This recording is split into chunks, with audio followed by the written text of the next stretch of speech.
I don't know what's going to happen next, but I love you guys to death, and thank you. Steve Kerr just whispered what sounded like a goodbye to Steph and Draymond in the final seconds of the season. Now he's saying every coaching job has an expiration date. Did the Warriors just fire a four-time champion? And what did Kerr say that left Curry shook? Let's get into it.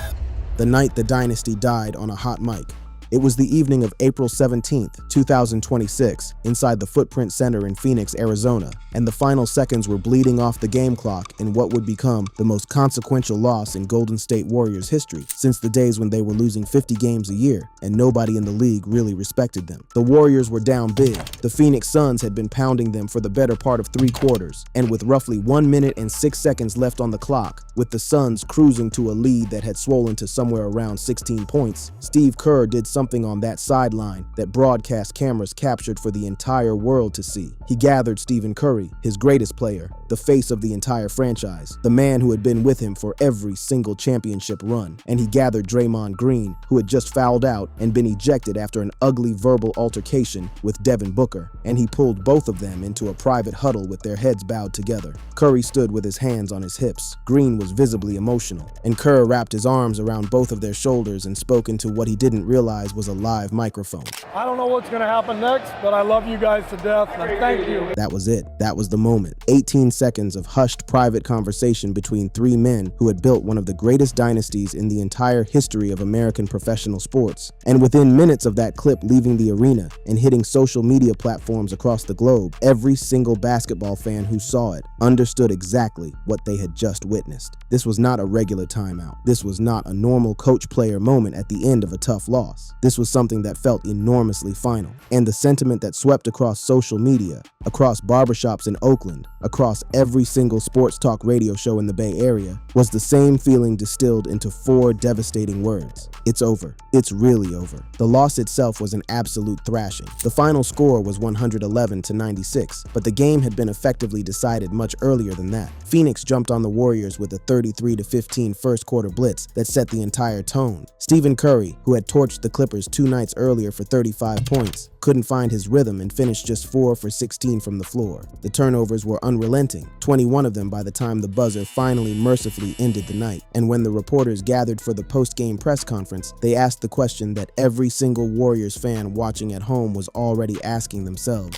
Steve, towards the end of the game, you and Draymond and Steph kind of get a group hugs. What was that moment like? Kerr's answer was immediate, and it cut through the room with a kind of dry gallows humor that only a coach who has been through 12 years of these post-game sessions could deliver. None of your business. All right. The entire press room laughed, but it was the kind of nervous laughter that hangs in the air after somebody says something that hits just a little too close to the truth, because everyone in that room knew. Everyone watching on television knew. Every Warriors fan from San Francisco to Sacramento to every dive bar in the Bay Area knew. What happened in that huddle mattered. What happened in that huddle was the conclusion of something enormous. And whatever Steve Kerr had said into that hot microphone, whatever he had whispered to Curry and Green in the final minute of that season, was going to echo through the Warriors organization for months, possibly years, to come. And this is the part where the story gets genuinely complicated, because the viral headlines and the TikTok thumbnails and the sports talk clickbait all started screaming the same thing within hours of that clip going public. The narrative wrote itself. The most decorated coach in Warriors franchise history, a man with 4 NBA championships and 6 finals appearances on his resume, appeared to be standing in the wreckage of his own dynasty.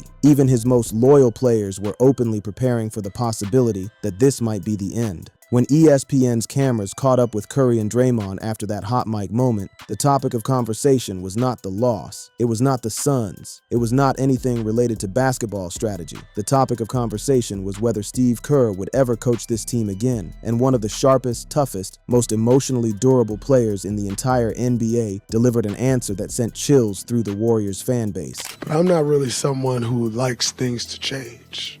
I like pretty vanilla status quo.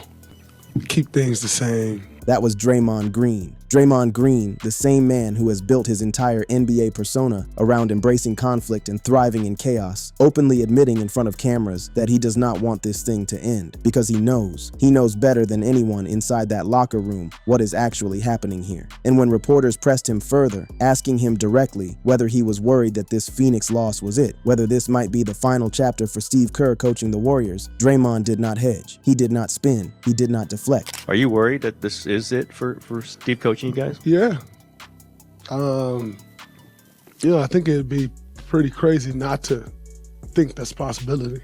It would be pretty crazy not to think that's a possibility. This is coming from Draymond Green. This is coming from the man who has spent the last 12 years winning championships and Defensive Player of the Year awards under Steve Kerr's system. The man who has screamed at Kerr on the sideline, been screamed at by Kerr in film sessions, hugged Kerr after championship parades, and ridden with Kerr through every single peak and valley of this dynasty. And Draymond, standing at that podium, could not bring himself to rule out the possibility that this Phoenix loss was the last time these three men would ever share a sideline together. That is the weight of what happened on April 17th, 2026. That is the gravity of the moment that a hot microphone accidentally captured for the entire basketball world to witness. And the truly staggering thing about all of this, the part of the story that makes this whole situation feel like the closing chapter of a great American sports novel rather than just another end-of-season press conference, is how spectacularly the ground had been set for this collapse. This Phoenix loss was not some freak occurrence. This Phoenix loss was not some random bolt of lightning out of a clear blue sky. This Phoenix loss was the culmination of an entire season's worth of cracks and fissures and tension and controversy that had been building inside the Warriors organization ever since opening night. The Fire Kerr chants had been getting louder for months. Former players had been openly questioning his leadership on national television. Beat writers had been calling his lineup decisions rotation roulette and mad scientist experiments that were costing the team winnable games. And somewhere in the middle of all that noise,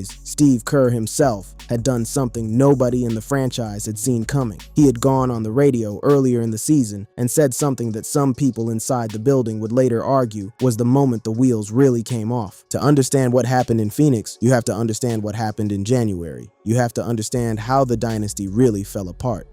The comments, the collapse, and the fans who wanted him gone.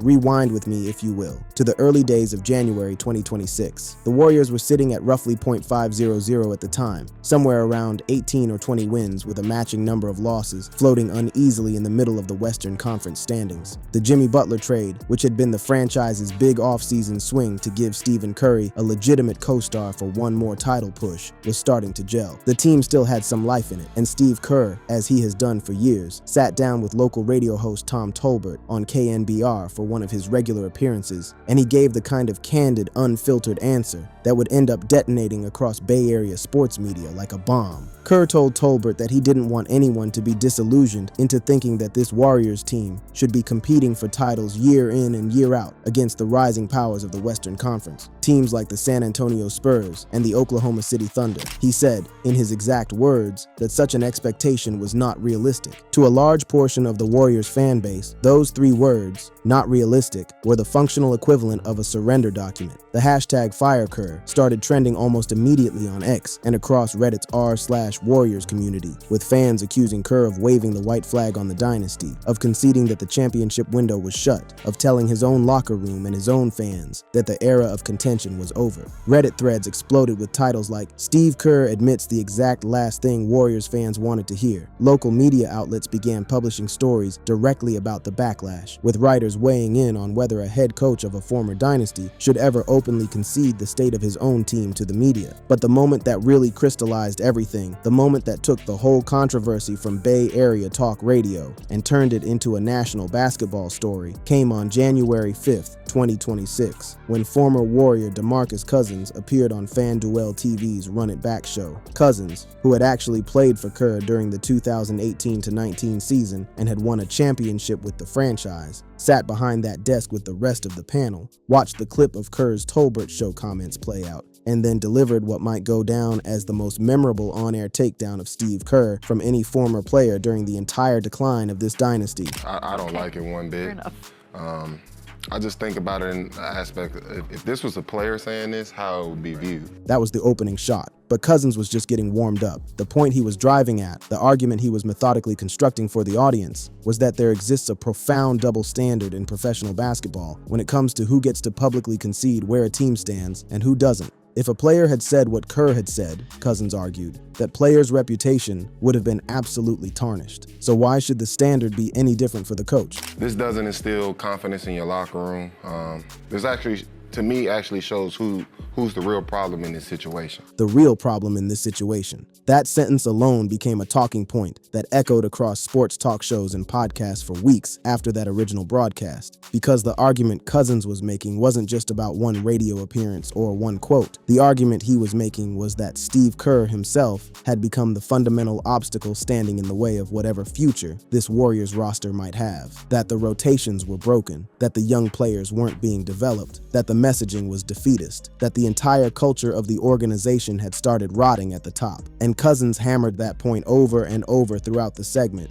eventually arguing that he disagreed with essentially every word Kerr had said, and that the coach was speaking down to his own team in a way that was only going to spread negativity through the rest of the locker room. The broader criticism, which Cousins and other analysts had been building throughout the season, was devastating. Kerr had used 15 different starting lineups through the first 27 games of the season, a chaos of personnel decisions that beat writers started calling rotation roulette. Critics pointed to his stubborn insistence on small ball lineups with Draymond Green at center, which bled the team dry on the glass and left them exposed against bigger opponents. They pointed to the collapse of the so-called two timelines strategy, the plan the front office had executed after the 2022 championship to build a younger core around Curry's final seasons, a plan that had essentially failed across the board. James Wiseman, the number 2 overall pick in 2020, had been a complete bust. Jonathan Kuminga, drafted 7th overall in 2021, had never developed into the star the franchise hoped for and was eventually traded at the 2026 deadline for the chronically injured Kristaps Porzingis, who himself only played roughly 17 games for Golden State due to his own ailments. And then came the injuries.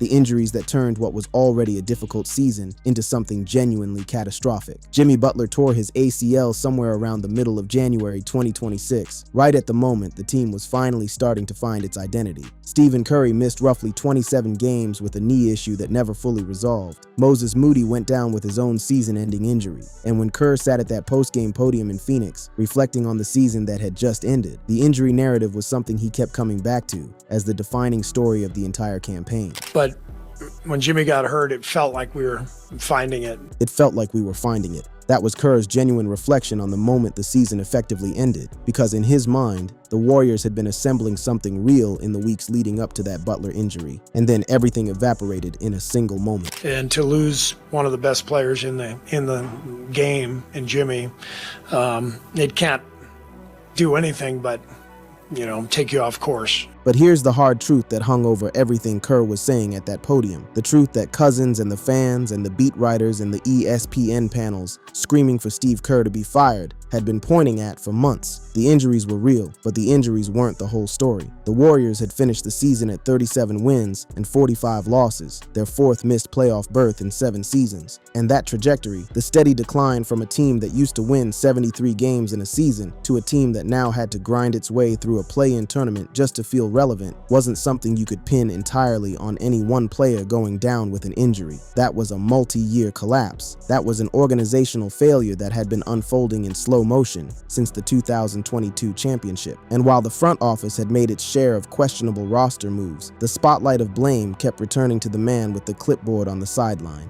The man whose stubborn adherence to his own system, whose small ball fetishism, whose aging out offensive philosophy had allegedly trapped the Warriors in a dying identity while the rest of the league evolved around them, and the chorus of voices demanding his exit had only grown louder as the season spiraled. By the time the Warriors took that court in Phoenix for the play-in tournament, there were large segments of the fan base who had long since made up their minds. Kerr needed to go. The era needed to end. The dynasty needed to be buried, and buried loudly, so something new could be born in its place. What happened in Phoenix simply made it official. What Kerr said at the podium afterward, however, would be the real gut punch.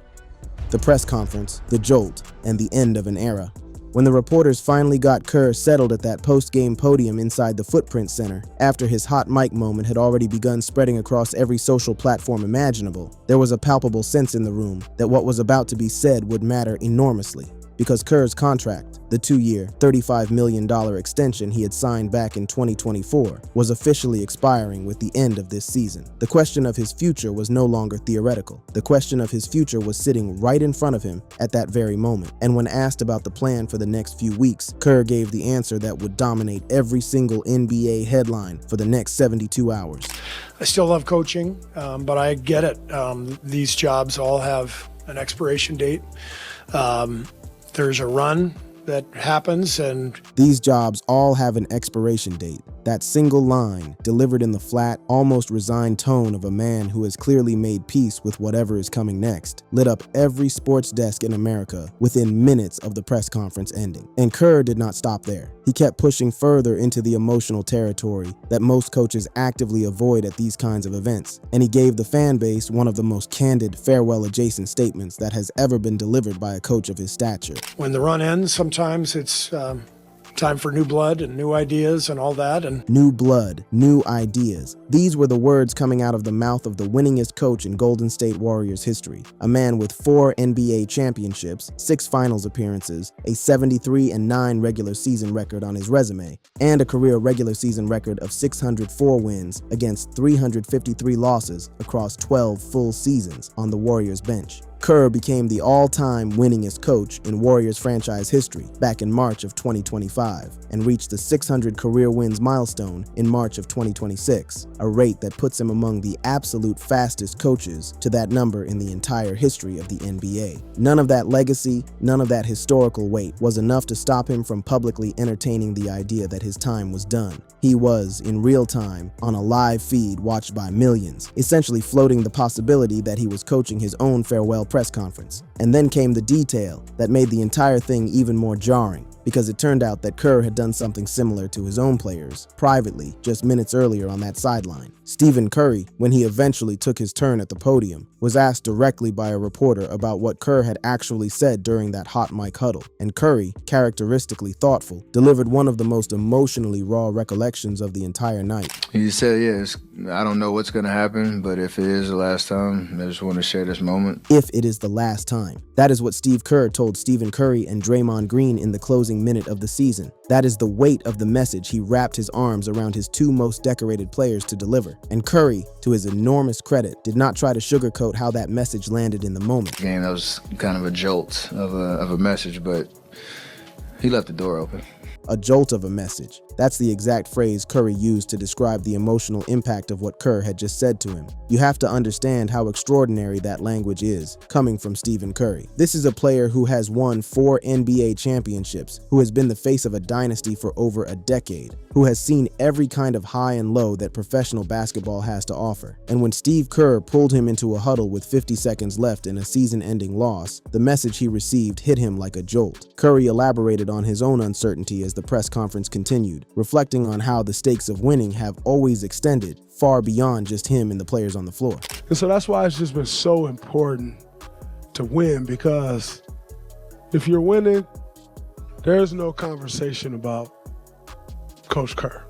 If you're winning, there's no conversation about Coach Kerr. That sentence alone is the entire thesis of what happened to the Warriors in the 2025-26 season, because the conversation about Coach Kerr was happening now. It was happening loudly. It was happening everywhere. The front office, owner Joe Lacob and GM Mike Dunleavy Jr. had publicly stated their support for Kerr's return throughout the season, with Dunleavy as recently as March 2026 telling NBC Sports Bay Area's TK show that he projected Kerr would be back. But all of those expressions of support had come before this Phoenix loss. All of those expressions of support had come before Kerr himself stood at a podium and said, with his own voice, that every coaching job has an expiration date. The decision, Kerr made clear, was going to come after a week or 2 of decompression, after a collaborative meeting with Lacob and Dunleavy, after everyone had a chance to step away from the emotions of a brutal season-ending loss and think clearly. Potential successors were already being floated across the basketball commentariat. Names like Jerry Stackhouse, the current Warriors assistant seen as a smooth internal promotion, along with Terry Stotts, another assistant praised for his offensive creativity, had been mentioned as continuity options. More aggressive candidates included UConn's 2-time national champion Dan Hurley, Boston Celtics assistant Sam Cassell, and even former Warriors assistant Kenny Atkinson. who had already proven himself succeeding elsewhere with the Cavaliers. The Ringer and Bleacher Report and every major NBA outlet were building their shortlists in real time, preparing for the possibility that the era was about to close. And through all of it, through all the speculation and all the noise and all the panels screaming for change, there was Draymond Green sitting at his own podium, quietly expressing what an enormous amount of the Warriors family was feeling, but didn't quite know how to articulate. Draymond, asked about the prospect of life without Steve Kerr as his head coach, gave the most plaintive answer of the entire press conference, admitting openly that he doesn't deal with change well, that he likes the vanilla status quo, that he just hoped whatever was coming wouldn't rip apart something that had defined his entire professional career. Curry echoed that same sentiment in his own remarks, acknowledging that the uncertainty of what comes next weighs not just on the players, but on every single member of the staff, every video coordinator, every assistant trainer, every member of the community relations team whose livelihoods are tied to the franchise's continued success. The beer that Green admitted had gotten to him during that press conference was perhaps a more honest answer than any carefully crafted statement could have delivered, because what was ending in that moment wasn't just a coaching tenure. What was ending was an era of small ball brilliance, of Splash Brothers three-point barrages, of 4 championships in an 8-year window, of a franchise that had literally reshaped the entire strategic landscape of the modern NBA. Whether the final decision eventually came back as a return, as Dunleavy had projected publicly in March, or as the clean break that so many in the fan base were demanding, the truth of what happened on April 17, 2026 inside that Footprint Center cannot be undone. The dynasty that Steve Kerr built, the dynasty that won 4 titles, the dynasty that once looked like it would never end, was now sitting in front of a hot microphone, telling everyone who would listen that every run has an expiration date. And as the lights dimmed on that podium and the cameras finally cut away, the only thing left for Warriors fans to wonder was whether the run had just officially ended, or whether, somewhere in the emptiness of a long offseason, one more chapter was quietly being written. Thank you for watching. If you enjoyed watching this video, click on one of the boxes playing on your screen to watch more similar content.